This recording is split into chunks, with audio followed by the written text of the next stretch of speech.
زندگی کا کوئی بھروسہ نہیں ہے. کیا کوئی گارنٹی دے سکتا ہے کہ یہاں سے ایک آدمی نکلے گا اور نکل کر کے سیدھے اپنے گھر صحیح سلامت پہنچے گا؟ کوئی بھروسہ نہیں ہے. اللہ کے پیارے نبی جناب محمد رسول اللہ صلی اللہ علیہ وسلم فرمایا کرتے تھے، میں حالت نماز میں داہنے جانب سلام پھیرتا ہوں، اس کی کوئی گارنٹی نہیں ہے کہ میں بائیں جانب بھی سلام پھیر سکوں.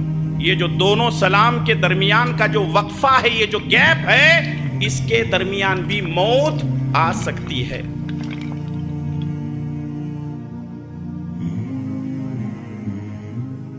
حمد و ثنا، کبریائی اور بڑائی اللہ ہی کے لیے لائق و زیبا ہیں، جو ساری کائنات کا اکیلا خالق، مالک اور مدبر ہے. سبحان اللہ و بحمدہ، سبحان اللہ العظیم. درود و سلام ہو تمام نبیوں پر، خصوصاً میرے اور آپ کے پیارے نبی امام الانبیاء والمرسلین، امام اعظم، مرشد اعظم، رہبر اعظم جناب محمد الرسول اللہ صلی اللہ تعالی علیہ وسلم کی ذات مقدسہ پر. اللہم صلی وسلم وبارک وسلم علی نبینا محمد وعلی آلہ وصحبہ اجمعین. بزرگان محترم، نوجوان دینی بھائیوں، پردہ نشین خواتین اسلام اور پیارے بچوں،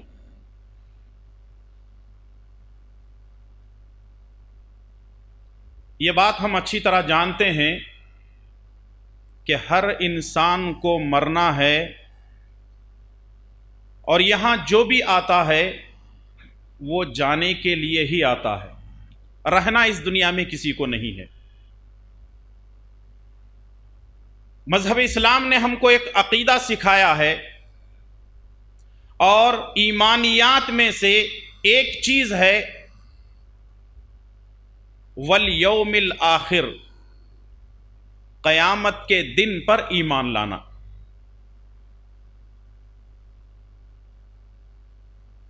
قیامت کب سے شروع ہوتی ہے؟ انسان کی جب آنکھیں بند ہو جاتی ہیں، آنکھ دیکھنا چھوڑ دیتی ہیں،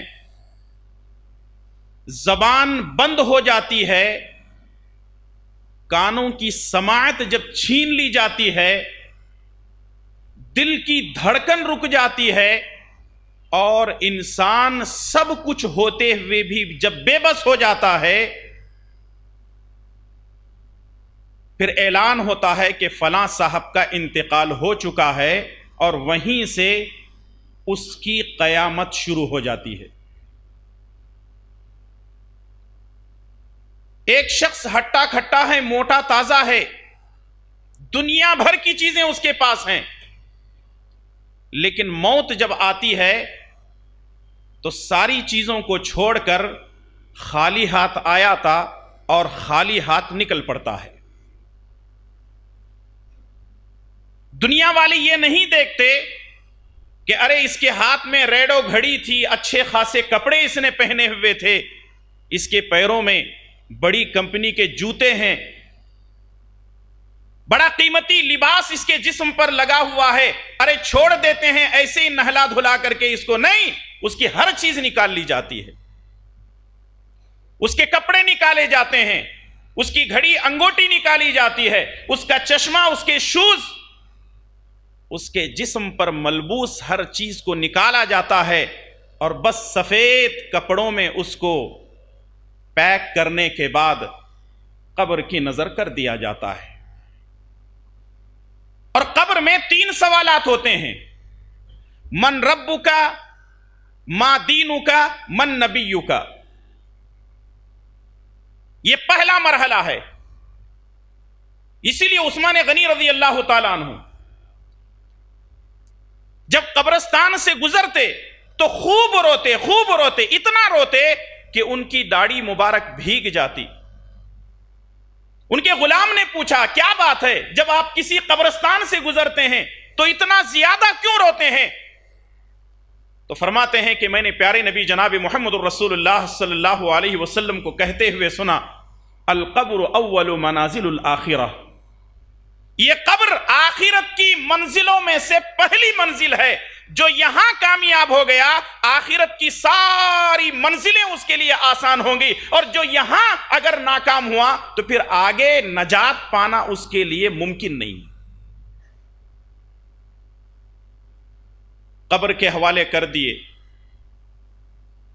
اگر جوابات صحیح دیے تو جنت کی کھڑکیاں کھول دی جائیں گی، اور اگر جوابات نہیں دیے اور یہ کہتا رہا ہاں ہاں لا ادری، میں تو نہیں جانتا، جہنم کی کھڑکیاں کھول دی جاتی ہیں، اور پھر اس کے بعد سانپ بچھو چھوڑ دیے جاتے ہیں۔ قیامت کی صبح تک، قبروں سے اٹھے جانے تک یہی معاملہ اس کے ساتھ ہوتا رہتا ہے۔ یہ پہلی منزل کا یہ عالم ہے۔ پھر قبروں سے ہم اٹھائے جائیں گے، محشر کے میدان میں ہوں گے، سارے کے سارے اللہ تبارک و تعالیٰ کے دربار میں کھڑے ہوں گے۔ انبیاء ہوں گے، اولیاء ہوں گے، صحابہ کرام ہوں گے، فرشتے ہوں گے، جنات ہوں گے، علماء ہوں گے، دعات ہوں گے، مفتیان ہوں گے، سارے کے سارے اللہ تبارک و تعالیٰ کے دربار میں کھڑے ہوں گے۔ اسی لیے اللہ نے فرمایا یوم یقوم الروح والملائکۃ صفا لا یتکلمون الا من اذن له الرحمن وقال صوابا ذلك اليوم الحق فمن شاء اتخذ الى ربه مآبا انا انذرناكم عذابا قريبا يوم ينظر المرء ما قدمت يداه ويقول الكافر يا ليتني كنت ترابا۔ رب ذوالجلال والاکرام کا دربار ہوگا، انبیاء کھڑے رہیں گے، اولیاء کھڑے رہیں گے، سارے کے سارے انسان کھڑے رہے ہوں گے، جبرائیل امین بھی ہوں گے، سارے کے سارے فرشتے صف بستہ کھڑے ہوں گے، جنات بھی کھڑے رہیں گے، جانور بھی رہیں گے، چرندے اور پرندے رہیں گے، کل کی کل مخلوقات محشر کے میدان میں جمع ہوگی۔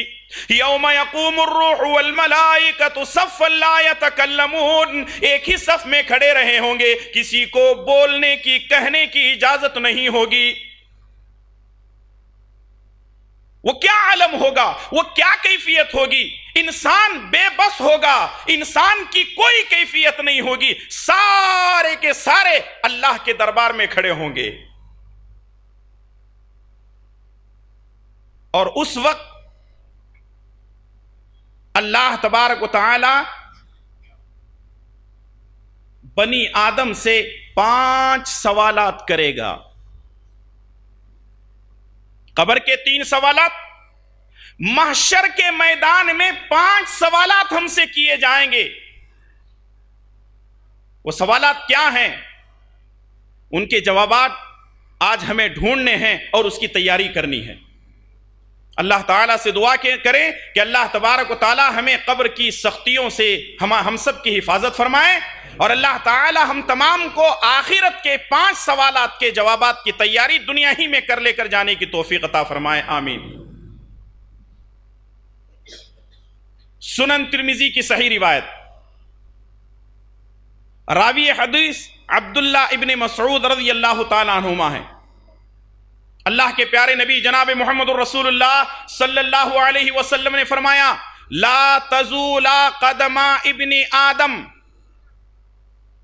یوم القیامت من عند ربہ حتی یسأل عن 5۔ بنی آدم کو اپنی جگہ سے قیامت کے دن ہلنے کی اجازت نہیں ہوگی جب تک کہ وہ 5 سوالات کے جوابات نہ دے دیں۔ سارے کھڑے رہیں گے، سارے انبیاء رہیں گے، سارے نبیوں کی امتیں رہیں گی، صف بستہ کھڑے ہوں گے، بنی آدم کو اپنی جگہ سے ہلنے کی اجازت نہیں ہوگی جب تک کہ وہ 5 سوالات کے جوابات نہ دے دے۔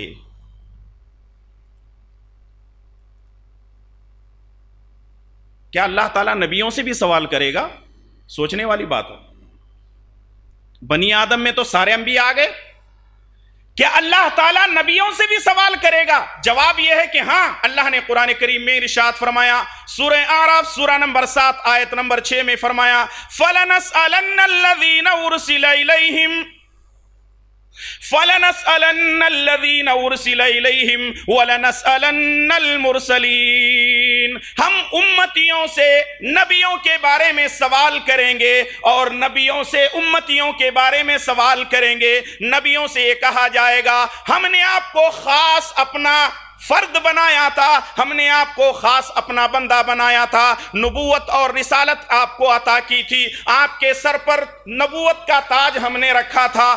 آخر آپ نے نبوت کی ذمہ داری نبھائی کہ نہیں نبھائی؟ پہلے آپ جواب دیجئے, پھر اس کے بعد آگے بڑھیے. اللہ اکبر, کیا عالم ہوگا. نبیوں سے سوال کیا جائے گا اور امتیوں سے سوال کیا جائے گا. کوئی بچ نہیں سکتا, کوئی بھاگ نہیں سکتا. امتیوں سے کہا جائے گا ہم نے نبی کو تمہاری طرف بھیجا تھا. اس آخری امت سے سوال کیا جائے گا ہم نے محمد الرسول اللہ صلی اللہ علیہ وسلم کو تمہارے پاس نبی بنا کر بھیجا تھا. آخر تم نے نبی کی مانی کہ نہیں مانی؟ جس کا تعلق اسلام سے ہوگا, جس کا تعلق قرآن سے ہوگا, جس کا تعلق نبی کی سنتوں سے ہوگا, وہ آرام کے ساتھ ان 5 سوالات کے جوابات دے دے گا. لیکن جس کا تعلق صرف مسلمان ہونے کی حیثیت سے ہوگا اور اس نے کبھی اسلامی تعلیمات پر عمل نہیں کیا ہوگا, وہ کیا جواب دے پائے گا؟ یہ 5 سوالات ہیں, بولنے میں آسان, سننے میں آسان, عمل کرنے میں آسان, لیکن رب کے سامنے کھڑے ہو کر جواب دینے میں بہت مشکل ہے. وہ 5 سوالات کون سے ہیں؟ پہلا سوال, عن عمرہ فیما افنا. میں نے تجھے عمر دی تھی, تو نے اپنی عمر کہاں گنوائی؟ میں نے تجھے زندگی دی تھی, میری دی ہوئی زندگی کا تو نے کیا کیا؟ اور زندگی جس کو مل جائے, لمبی زندگی مل جائے, وہ بڑا خوش نصیب ہے. عمر کے بارے میں سوال ہوگا, زندگی کے بارے میں سوال ہوگا.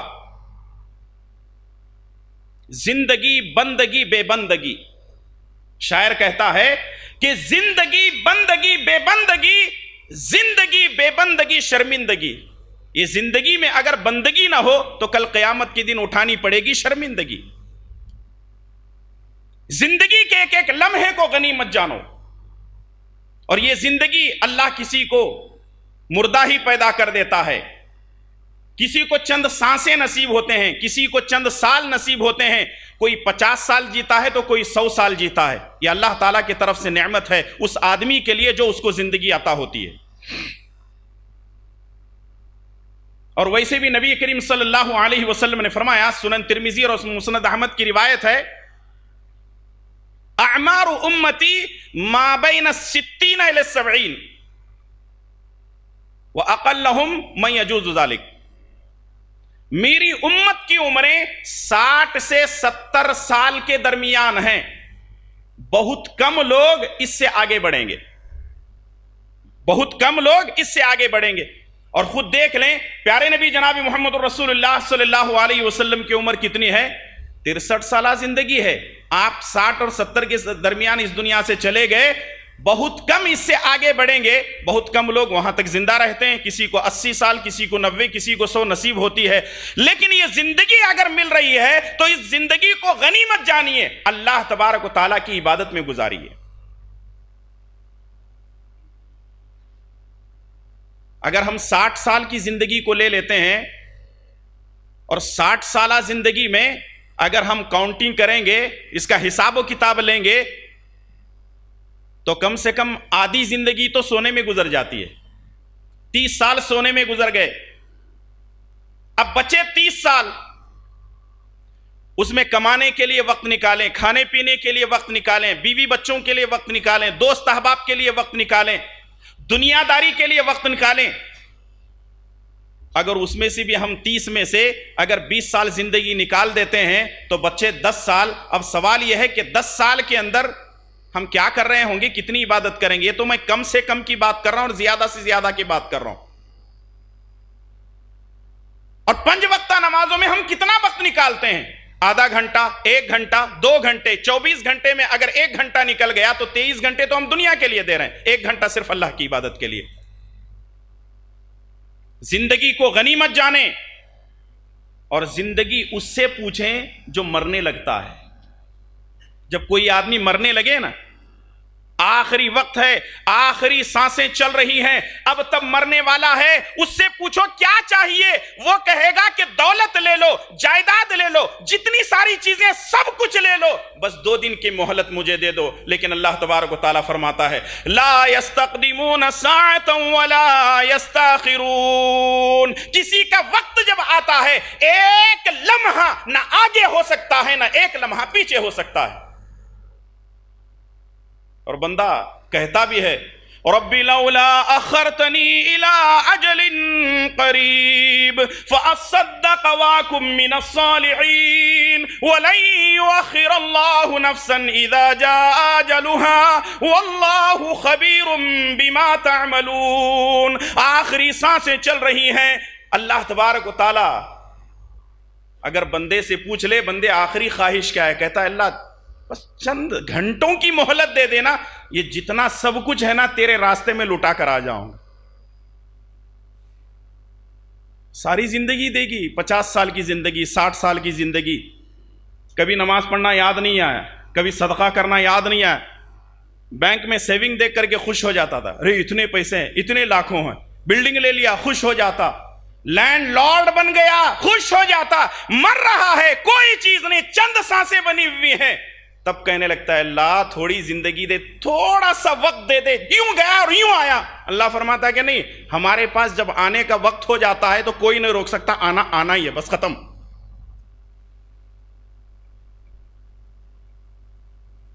آج ہم لوگوں کو اپنی آنکھوں سے مرتے ہوئے دیکھ رہے ہیں، لوگ کھڑے کھڑے مر رہے ہیں، لوگ بیٹھے بیٹھے مر رہے ہیں، سوئے سوئے مر رہے ہیں، یوں جناب سو گئے، صبح میں ہلاؤ تو ہل نہیں رہے ہیں، اکڑے ہوئے ہیں۔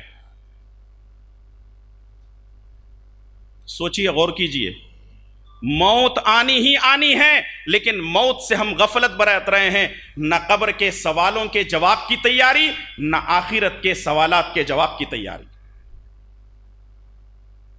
پہلا سوال ان عمرہ فیما افنا، میں نے تجھے زندگی دی تھی، آخر تیری زندگی کہاں تو نے گزاری، حساب و کتاب دے، پھر اس کے بعد آگے جا۔ آج کی ڈیٹ میں اگر 10 سال پہلے کے بارے میں کچھ پوچھا جائے تو کسی کو یاد ہے؟ کچھ نہیں معلوم، اللہ کے پاس ہر چیز محفوظ ہے۔ پہلا سوال زندگی کے بارے میں۔ دوسرا سوال وَعَنْ شَبَابِهِ فِيمَا أَبْلَاهُ، وَعَنْ شَبَابِهِ فِيمَا أَبْلَاهُ، دوسرا سوال کیا جائے گا جوانی کے بارے میں نے تجھے جوانی دی تھی، آخر تو نے جوانی کا کیا کیا، تیری جوانی کہاں گزری۔ عمر کے بارے میں پوچھ لینا کافی تھا، پھر اسپیشلی جوانی کے بارے میں کیوں پوچھا جائے گا؟ کیوں؟ انسان اپنی زندگی میں 3 مرحلوں سے گزرتا ہے، بچپن، جوانی، بڑھاپا۔ 2 زندگی کے مرحلوں کے بارے میں سوال نہیں کیا جا رہا ہے، نہ بچپن کے بارے میں پوچھا جائے گا، نہ بڑھاپے کے بارے میں پوچھا جائے گا، بلکہ پوچھا جائے گا کس کے بارے میں؟ جوانی کے بارے میں۔ آخر جوانی ہوتی کیا ہے؟ جوانی کی اتنی قدر و قیمت اللہ کے پاس بھی کیوں ہے؟ جوانی کے بارے میں سوال اس لیے کیا جائے گا کیونکہ ایک جوان آدمی اپنی زندگی میں وہ کام کر سکتا ہے، وہی کام بڑھاپے میں نہیں ہو سکتا، جبکہ اس کے پاس تجربات ہیں، اس کے پاس دولت ہے، اس کے پاس افراد ہیں، اس کے پاس سیاست ہے، قیادت ہے، نظامت ہے، سب کچھ ہے، لیکن جو کام جوانی میں ایک نوجوان کر سکتا ہے وہ کام سب کچھ ہوتے ہوئے بھی آدمی بڑھاپے میں نہیں کر سکتا۔ اسی لیے شاعر کہتا ہے کہ کر جوانی میں عبادت کاہلی اچھی نہیں، کر جوانی میں عبادت کاہلی اچھی نہیں، جب بڑھاپا آ گیا تو بات کچھ بنتی نہیں۔ ایک نوجوان اگر جوانی کو اللہ کی عبادت میں لگائے، زیادہ دیر تک وہ قیام کر سکتا ہے، زیادہ دیر تک وہ رکوع کر سکتا ہے، زیادہ دیر تک وہ سجدہ کر سکتا ہے، زیادہ دیر تک مسجد میں بیٹھ سکتا ہے، سہارے کی، دیوار کے سہارے کی ضرورت نہیں، کرسی کے سہارے کی ضرورت نہیں، کئی دیر گھنٹوں تک وہ قرآن کریم کو بغیر چشمے کی تلاوت کر سکتا ہے، کئی دیر تک اللہ کا ذکر کر سکتا ہے۔ یہی آدمی جب بڑھاپے کو پہنچ جاتا ہے تو چونچوں کا مربع بن جاتا ہے، نہ وہ زیادہ دیر قیام کر سکتا ہے، نہ رکوع، نہ سجدہ، نہ بغیر سہارے کے، بغیر کرسی کے بیٹھ سکتا ہے۔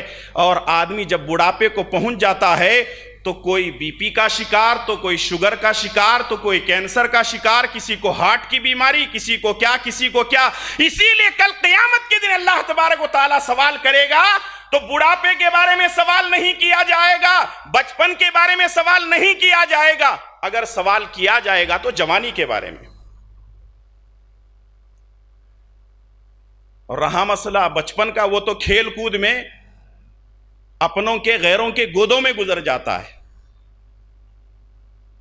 لڑکپن کھیل میں کھویا، جوانی نیند بر سویا، بڑھاپا دیکھ کے رویا۔ اب بعد میں یہ نہیں کہنا مولانا ممبر پہ کھڑے ہو کے گانے بھی بولتے ہیں۔ اگر شعر شاعری کو گانے کی شکل دے دی جائے تو اس میں ہمارا قصور نہیں ہے۔ آپ دیکھ لیں آج ہماری نوجوان نسل کیا کر رہی ہے۔ نوجوانوں، اپنی جوانی کو برباد نہ کرو، جوانی کی قدر کرو۔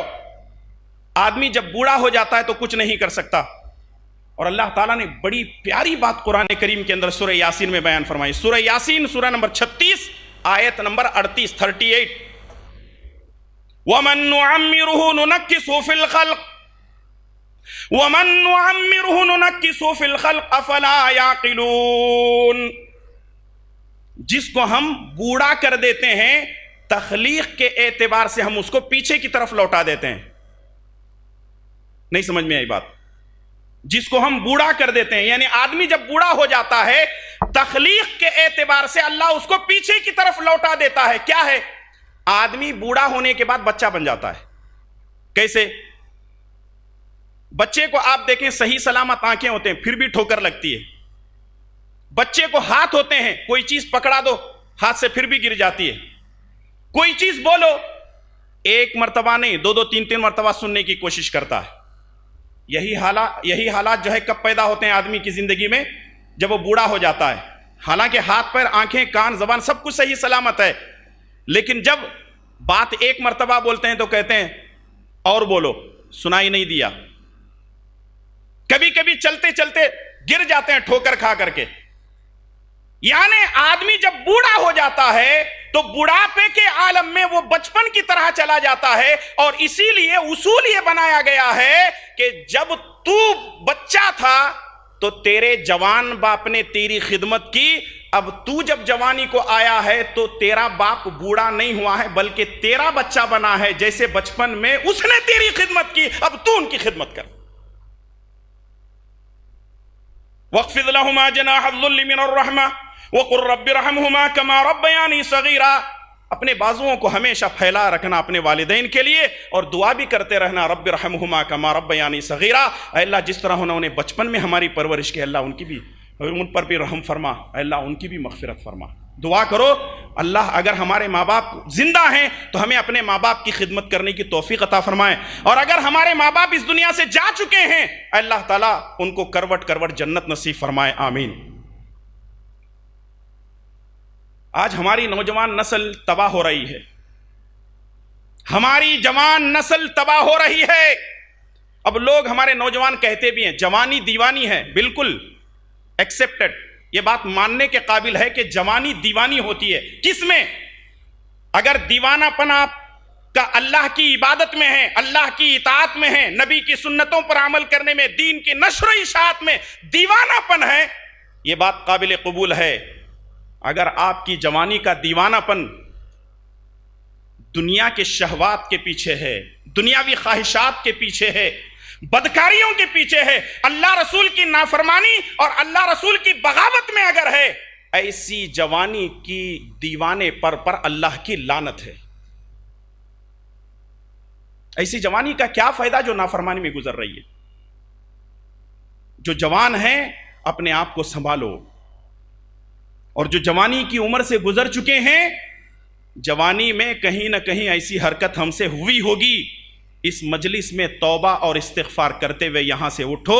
اللہ ہم سب کو نیک توفیق عطا فرمائے۔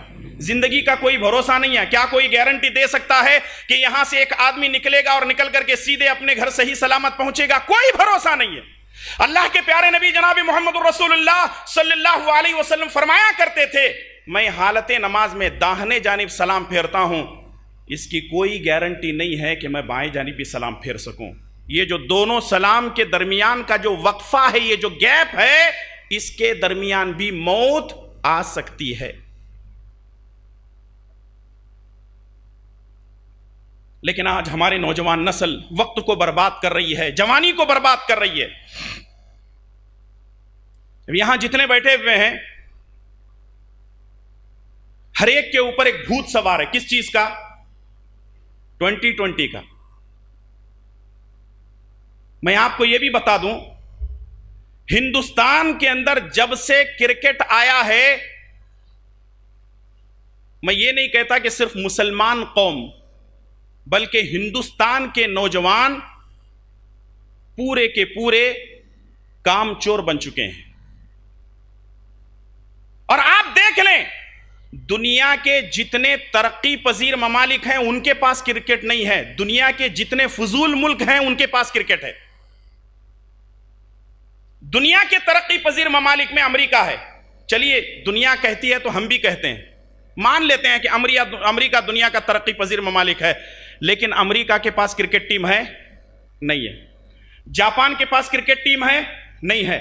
رشیا کے پاس کرکٹ ٹیم ہے؟ نہیں ہے۔ معمولی آپ دیکھیں چائنا، اس کے پاس کرکٹ ٹیم ہے؟ نہیں ہے۔ لیکن آپ دیکھ لیں ایشیا کے اندر ہندوستان ہے، پاکستان ہے، یہ تھائی لینڈ ہے، یہ سری لنکا ہے، یہ بنگلہ دیش ہے، اور یہاں کے نوجوانوں کو ان کی جوانی کو صرف کیا جا رہا ہے۔ اور اگر یہ کہا جائے تو دنیا کے ترقی پذیر ممالک کے اندر والی بال ہے، فٹ بال ہے، گھنٹے، 1.5 گھنٹے، 2 گھنٹے، زیادہ سے زیادہ 3 گھنٹے کے اندر ریزلٹ آ جاتا ہے، فلاں ٹیم جیت گئی، فلاں ٹیم ہار گئی۔ یہ T20 کی بات تو چھوڑ دو، 50-50 کا جب مسئلہ آتا ہے اور ون ڈے جب میچز آتے ہیں، ایک آدمی صبح سے لے کے شام تک ٹی وی کے سامنے دلندر بیٹھے جیسا بیٹھ کو رہتا۔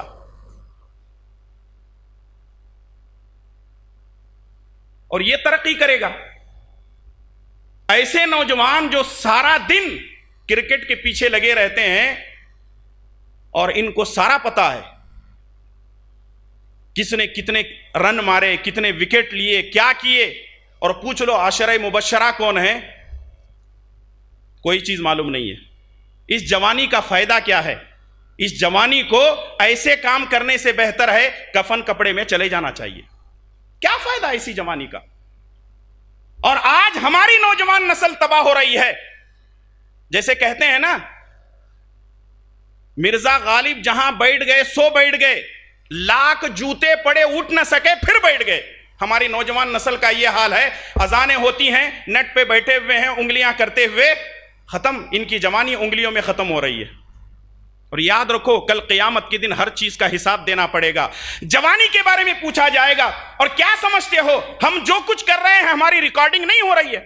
یہ معمولی میرے سامنے کیمرہ لگا ہوا ہے، میری باتوں کو میری تصویر کے ساتھ ریکارڈ کیا جا رہا ہے۔ آپ کسی معمولی ATM کے اندر چلے جائیں، وہاں ایک آدمی کب داخل ہوتا ہے، کپڑے کون سے پہنے ہوئے ہیں، سر پہ ٹوپی ہے کہ نہیں، چہرے پہ داڑھی ہے کہ نہیں، کہاں سے وہ کارڈ نکالتا ہے، کہاں ڈالتا ہے، کتنے پیسے نکالتا ہے، کتنی مرتبہ گنتا ہے، کہاں رکھتا ہے، اور کتنی دیر کے بعد وہ جو ہے باہر نکلتا ہے، ہر چیز کی ریکارڈ ہو رہی ہے۔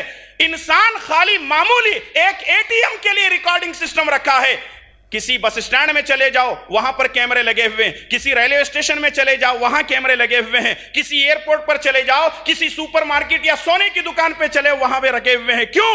تاکہ اگر مجرمانہ حرکت ہوتی ہے تو پکڑا جائے۔ یاد رکھو اللہ کی قسم ہے، جب ایک معمولی ATM جہاں پر کاغذ کی کرنسی کے لیے کیمرے لگے ہوئے ہیں، کوئی غلط حرکت یا کرائم ہوتا ہے تو آدمی کو پکڑا جاتا ہے۔ اللہ نے ساری دنیا کو بنایا، زمین آسمان سورج چاند ستاروں کو، اور دنیا کے اندر بے شمار مخلوقات کو بنایا۔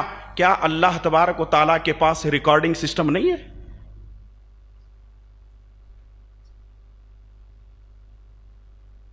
قرآن کریم کے اسی بے شمار آیتیں ہیں، وقت نہیں ہے کہ ساری باتوں کو پیش کروں، ایک دو مقامات کو فوری طور پر میں پیش کر دیتا ہوں۔ پہلا مقام اللہ نے فرمایا سورہ انفطار، ما يلفظ من قول الا لديه رقیب عتید، بلکہ سورہ قاف کی آیت ہے، ما يلفظ من قول الا لديه رقیب عتید، ہماری زبان سے کوئی بات نکلتی نہیں، اللہ کے فرشتے اس کو نوٹ کر لیتے ہیں۔ کرامن کاتبین یعلمون ما تفعلون، ہمارے ساتھ دو فرشتے ہیں، ہماری ہر بات کو ریکارڈ کر لیتے ہیں۔ اچھی بات نکلتی ہے تو دائیں طرف کا فرشتہ، اور بری بات نکلتے ہے تو بائیں طرف کا فرشتہ۔ کرکٹ سارا دن دیکھتے ہو اور شام کے 7 بجے سے لے کر IPL اور فلاں فلاں کے پیچھے پڑے رہتے ہو، نیکی ہے۔ مغرب چھوڑ گئی پرواہ نہیں، عشاء چھوڑ گئی پرواہ نہیں ہے، اور دلندروں کی طرح کرکٹ ہم دیکھ رہے ہیں، تو کیا قیامت کے دن اللہ تبارک و تعالیٰ کے پاس ہم سے پوچھ نہیں ہوگی کہ تیری جوانی کہاں گزری؟ انسان ایک جگہ سے دوسری جگہ چلا جاتا ہے، کس لیے؟ برائی کرنے کے لیے۔ قرآن کریم کے اندر اللہ تعالیٰ نے کیا پیاری بات فرمائی ہے، وَكُلَّ إِنسَانٍ أَلْزَمْنَاهُ طَائِرَهُ فِي عُنُقِهِ وَكُلَّ إِنسَانٍ أَلْزَمْنَاهُ طَائِرَهُ فِي عُنُقِهِ وَنُخْرِجُ لَهُ يَوْمَ الْقِيَامَةِ كِتَابًا يَلْقَاهُ مَنشُورًا اقْرَأْ كِتَابَكَ كَفَى بِنَفْسِكَ الْيَوْمَ عَلَيْكَ حَسِيبًا۔ ہر انسان کے گلے میں ایک ڈاٹا چپ رکھی ہوئی ہے۔ جدید مفسرین نے جو تفسیر بالرائے کی ہے، انہوں نے کہا ہے کہ ہم نے ہر انسان کے گلے میں ایک چیز لٹکائی ہے۔ وہ کیا ہے؟ آسان چیز سمجھنے کے لیے ڈاٹا چپ ہے۔ موبائل بغیر سم کے نہیں چلتی، انسان کی جسم میں بھی سم لگا ہوا ہے۔ کہاں جا رہا ہے، کیا کیا ہے، موبائل آپ لے کر کے کسی بھی جگہ چلے جائیں، سیٹلائٹ کے ذریعے سے معلوم ہو جاتا ہے کہ فلاں آدمی فلاں جگہ پہنچا ہوا۔ دنیا اتنے آگے بڑھ چکی ہے، کس کے علم سے؟ اللہ کے دیے ہوئے علم سے۔ جو سب سے بڑا علم والا ہے اس کے پاس کون کون سی ٹیکنالوجی نہیں ہوگی؟ ہر چیز اللہ تبارک و تعالیٰ کے پاس پہنچ رہی ہے۔ اور ایک آدمی برائی کرنے کے لیے اپنی گاؤں بستی چھوڑ کر کے دوسری جگہ چلا جاتا ہے، میں یہ ایریا چھوڑ کر کے فلاں جگہ چلاؤں گا، حیدرآباد میں برائی دیکھنے والے بہت زیادہ، میں بنگلور چلاؤں گا، میں دلی چلا جاؤں گا۔ کہاں بھاگو گے؟ اذا زلزلت الارض زلزالها واخرجت الارض اثقالها وقال الانسان ما لها يومئذ تحدث اخبارها یومئذ تحدث اخبارها، کل قیامت کے دن انسان کے نامہ اعمال رکھے جائیں گے۔ یہ تیری ریکارڈنگ ہے، یہ تیرا ڈاٹا چپ ہے، یہ ساری کی ساری چیزیں تیرے سامنے ہیں۔ اب انکار پر انکار انسان کرتا جائے گا۔ یومئذ تحدث اخبارها، اللہ تعالیٰ زمین سے کہے گا، اے زمین، جس جگہ، جس سال، جس گھنٹے، رات یا دن میں، جس لمحے اس نے برائی کی تھی، اس کی برائی کی گواہی دے۔ زمین کہے گی، اللہ فلاں وقت میں اس نے میری پیٹھ پر برائی کیا تھا۔ کہاں بھاگو گے؟ چھپتے ہو نا ماں باپ سے دروازہ بند کر کے، لاک کر کے اندر نیٹ میں سیکس دیکھتے ہو، ویڈیو دیکھتے ہو، ننگا ناچ دیکھتے ہو۔ یہ لڑکوں اور لڑکیوں کے لیے، سب کے لیے ہے، میرے لیے، آپ کے لیے ہے۔ ہم تنہائی میں برائی کرتے ہیں، کوئی دیکھنے والا نہیں ہوتا۔ اللہ کی قسم ہے ہماری ہر چیز ریکارڈ ہو رہی ہے۔ اليوم نختم على افواههم اليوم نختم على افواههم وتكلمنا ايديهم وتشهد ارجلهم بما كانوا يكسبون۔ بندے کے سامنے ساری چیزیں رکھی جائیں گی، انکار پر انکار کہے گا۔ اللہ تعالیٰ کیا کرے گا؟ زبان کو ہی بند کر دے گا۔ ہاتھ گواہی دیں گے، یہ پیر گواہی دیں گے، یہ کان یہ آنکھیں ہمارے جسم کا ایک ایک عضو گواہی دے گا، یہاں تک کہ ہمارے جسم کی چمڑی اللہ تعالیٰ سے بولے گی اے اللہ تعالیٰ یہ دنیا کے اندر فلاں فلاں برائی کیا کرتے تھے۔ انسان پریشان ہو کر پوچھے گا ارے دنیا میں تو تو نہیں بولتی تھی، آج تیرے اندر سے زبان کہاں آ گئی؟ اللہ اکبر۔ جسم کا ایک ایک حصہ کہتا ہے جب اللہ تبارک و تعالیٰ تیرے اندر بولنے کی صلاحیت دے سکتا ہے تو وہی اللہ تبارک و تعالیٰ میرے اندر بولنے کی صلاحیت نہیں دے سکتا کیا؟ انسان ہتھیار ڈال دے گا۔ وَوُضِعَ الْكِتَابُ فَتَرَى الْمُجْرِمِينَ مُشْفِقِينَ مِمَّا فِيهِ وَيَقُولُونَ يَا وَيْلَتَنَا مَا لِهَذَا الْكِتَابِ لَا يُغَادِرُ صَغِيرَةً وَلَا كَبِيرَةً إِلَّا أَحْصَاهَا وَوَجَدُوا مَا عَمِلُوا حَاضِرًا وَلَا يَظْلِمُ رَبُّكَ أَحَدًا۔ انسان کے نام اعمال سامنے ہوں گے، اچھائیاں اور برائیاں اس کے سامنے ہوں گے۔ انسان جب دیکھے گا زمین میرے خلاف گواہی دے رہی ہے، میری گردن میں ڈاٹا چپ لگا ہوا ہے، میرے خلاف فرشتے ریکارڈنگ کر رہے ہیں، ساری ریکارڈنگ جب سامنے رکھی جائے گی، بندہ کہے گا اے اللہ کیا عجیب بات ہے، میں نے تو مذاق میں یہ بات کی تھی، اللہ یہ بھی ریکارڈ ہو گئی، عجیب بات ہے۔ مذاق میں جھوٹ بولتے ہیں نا، مذاق میں کسی کو ستاتے ہیں، کسی کی غیبت ہم کرتے ہیں، چغلی کرتے ہیں، جانے انجانے برائیاں کرتے ہیں، یاد رکھو ہر چیز ریکارڈ ہو رہی ہے۔ جوانی کہاں گزر رہی ہے آج ہماری؟ کہاں گزر رہی ہے جوانی؟ کلبوں میں جوانی گزر رہی ہے، فحاشی کے اڈوں میں جوانی گزر رہی ہے، زناکاری کے اڈوں میں جوانی گزر رہی ہے، کرکٹ کے میدانوں میں جوانی گزر رہی ہے، اللہ کی نافرمانی جہاں ہوتی ہے جوانی گزر رہی ہے۔ نوجوانوں تم قوم کے رہبر بن سکتے ہو، سیاستدان بن سکتے ہو، تمہارے اندر وہ صلاحیتیں موجود ہیں، نکالو اپنی صلاحیتوں کو، تب جا کر تم دنیا اور آخرت کے اندر کامیاب ہو جاؤ۔ ایک چھوٹی سی مثال دے کر کے بات کو یہیں پر میں ختم کرنے کی کوشش کروں گا۔ آپ ایک انڈا لاتے ہیں مارکیٹ سے، انڈا اگر باہر سے توڑیں گے تو آپ کیا بنا کر کھا سکتے ہیں؟ آملیٹ۔ اگر آپ انڈا لاتے ہیں تو آپ باہر سے اگر اس کو توڑیں گے تو آپ اس کو آملیٹ بنا کر کھا سکتے ہیں، لیکن اسی انڈے کو اگر آپ مرغی کے نیچے رکھ دو یا پھر ڈگری کے اندر اس کو گرم کرو تو اس انڈے میں سے چوزا نکلتا ہے۔ آج ہم انڈے کو باہر سے توڑ کر آملیٹ بنا کر کھا رہے ہیں۔ نوجوانوں اپنے آپ کو اندر سے نکالو، جان نکلے گی، قوم کی خدمت کو تم کر سکتے ہو، قوم کے رہنما اور رہبر بن سکتے ہو۔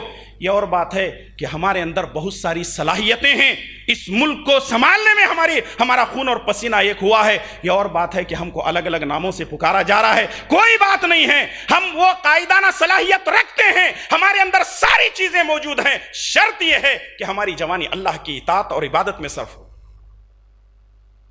اسی لیے علامہ اقبال رحمۃ اللہ علیہ نے کہا تھا اپنے من میں ڈوب کر پاجا سراغ زندگی، اپنے من میں ڈوب کر پاجا سراغ زندگی، تو اگر میرا نہ بنتا نہ بن اپنا تو بن۔ ارے کسی کے بنے نہ بنو، کم سے کم اپنے تو بنو۔ نہ ہم دنیا کے بن رہے ہیں، نہ آخرت کے بن رہے ہیں، نہ اپنے بن رہے ہیں، نہ غیروں کے بن رہے ہیں، کوئی چیز ہمارے اندر نہیں ہے۔ پہلا سوال زندگی کے بارے میں، دوسرا سوال جوانی کے بارے میں، تیسرا اور چوتھا سوال، تیسرا سوال مال کہاں سے کمایا، چوتھا سوال مال کہاں پر خرچ کیا۔ اس کا مطلب یہ ہے کہ کل قیامت کے دن مالداروں کو اپنا حساب و کتاب دینا پڑے گا۔ اسی لیے رسول اللہ صلی اللہ علیہ وسلم فرماتے ہیں ایک مالدار سے 500 سال پہلے ایک غریب آدمی جنت میں جائے گا۔ ایک مالدار سے ایک غریب آدمی 500 سال پہلے حساب و کتاب دے کر کے جنت میں چلا جائے گا۔ کیوں؟ بیچارہ یوں لایا کما کر کے، یوں کھایا، سو گیا، موت آ گئی، مر گیا۔ اب مالدار بیچارہ بنا کر کے رکھ رہا ہے، بنا کر کے رکھ رہا ہے۔ اچھا جب آ رہا ہے پرواہ نہیں ہے کہ حلال کا ہے یا حرام کا ہے، اور آج لوگوں کو حلال اور حرام کی تمیز ختم ہوتی جا رہی ہے. میں سمجھتا ہوں آج کے اس دور میں اگر کوئی آدمی کمائی حلال کی کھاتا ہے اس سے بڑا متقی اور پرہیزگار انسان آج کی دنیا میں کوئی نہیں. ایک نمبر کا عابد اور زاہد ہے اگر اس کی کمائی حلال کی ہے. اور آج ہم دیکھتے ہیں ہر کوئی لون لے کر کے اپنا کاروبار چلا رہے ہیں, سودی کاروبار چل رہا ہے, اور کوئی بھی کاروبار کرنے سے پہلے کسی عالم سے, کسی مولانا سے مشورہ تک نہیں کرتا. کیوں؟ اس کا کاروبار ہی حرام سے شروع ہوتا ہے. اگر مولانا سے پوچھیں گے بولیں گے بھائی سود لینا ہی حرام ہے, سود دینا بھی حرام ہے.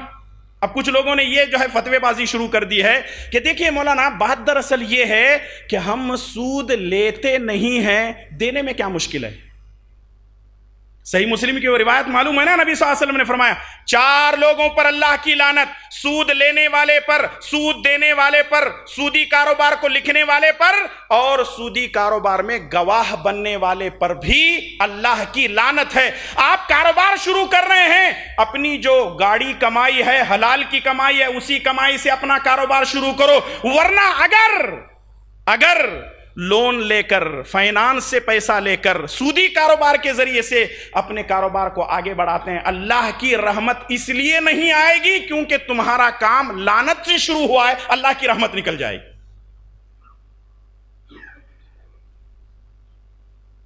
اور سنن ترمذی کی وہ صحیح روایت نبی صلی اللہ علیہ وسلم نے فرمایا لِكُلِّ أُمَّةٍ فِتْنَةٌ وَفِتْنَةُ أُمَّتِيَ الْمَالِ. ہر امت کا ایک فتنہ رہا ہے, میری امت کا فتنہ مال ہے. مال, یہ امت مال کے فتنے میں تباہ ہو رہی ہے. اور مجھے معاف کیجئے گا, لوگ آج مسجدوں اور مدرسوں کا مال نہیں چھوڑ رہے ہیں, میرا اور آپ کا چھوڑیں گے. ادھر کی ٹوپی ادھر, ادھر کی ٹوپی ادھر. اور جو آدمی جتنا جھوٹ بولتا ہے مارکیٹ میں, کیا فنکار آدمی ہے, کیا کماتا ہے, کیا جھوٹ بولتا ہے. لعنت ہے ایسے آدمی کے اوپر جو اللہ رسول کی تعلیمات کے خلاف کام کرتا ہے. باتیں بہت ہیں, چوتھی بات سن لیجئے, مال حلال کما رہا ہے لیکن خرچ بھی حلال میں ہونا چاہیے. اور 5واں اور آخری سوال ہوگا عن علم ماذا عمل فیہ, کہ میں نے تجھے علم دیا تھا اس علم پر تو نے کتنا عمل کیا. پہلا سوال زندگی کے بارے میں, دوسرا سوال جوانی کے بارے میں, تیسرا سوال مال کہاں سے کمایا, چوتھا سوال مال کہاں پر خرچ کیا, اور 5واں سوال میں نے تجھے علم دیا تھا تو نے اس علم پر کتنا عمل کیا. اگر آپ نے سوالات کے جوابات تیار کر لیے ہیں, میں سمجھتا ہوں آپ بڑے خوش نصیب ہیں. اور اگر آپ نے اس کے بارے میں سوچا بھی نہیں کہ سوالات آخرت میں ہوں گے کیا, اللہ کے نبی نے کیا فرمایا, بندے کو اپنی جگہ سے ہلنے کی اجازت نہیں ہوگی جب تک کہ وہ 5 سوالات کے جوابات نہ دے دے. اس لیے تیاری کر لیجئے, انبیاء سے سوال ہوگا, امتیوں سے سوال ہوگا, ہر ایک سے سوال کیا جائے گا. مجھے امید ہے کہ انشاءاللہ تعالی یہ سوالات کے جوابات کے آپ دنیا ہی میں تیاری کر لیں گے. اللہ تعالیٰ مجھے اور آپ تمام کو نیک توفیق عطا فرمائیں. اے اللہ تعالیٰ ہمیں قبر کے سوالات کے صحیح جوابات دینے کی توفیق عطا فرما. اے اللہ آخرت کی پریشانیوں سے محفوظ فرما. اے اللہ آخرت کے جو بھی سوالات ہیں ان کے آسان انداز سے سوالات کے جوابات دینے کی توفیق عطا فرما. اے اللہ بلا حساب و کتاب ہمیں جنت میں داخل ہونے کی توفیق عطا فرما. اے اللہ ہم سب کی مغفرت فرما. اے اللہ ہم میں جو بیمار ہیں ان کو شفا کاملہ عاجلہ عطا فرما. جو پریشان حال ہیں ان کی پریشانیوں کو دور فرما. اے اللہ جو مسجدوں, مدرسوں اور دین کی خدمت کر رہے ہیں, اللہ ان کو دنیا اور آخرت میں جزائے خیر عطا فرما. جب تک ہمیں زندہ رکھ, اسلام پر زندہ رکھ, اور خاتمہ بالخیر فرما. وصلی اللہ علی نبینا محمد وعلی آلہ وصحبہ اجمعین.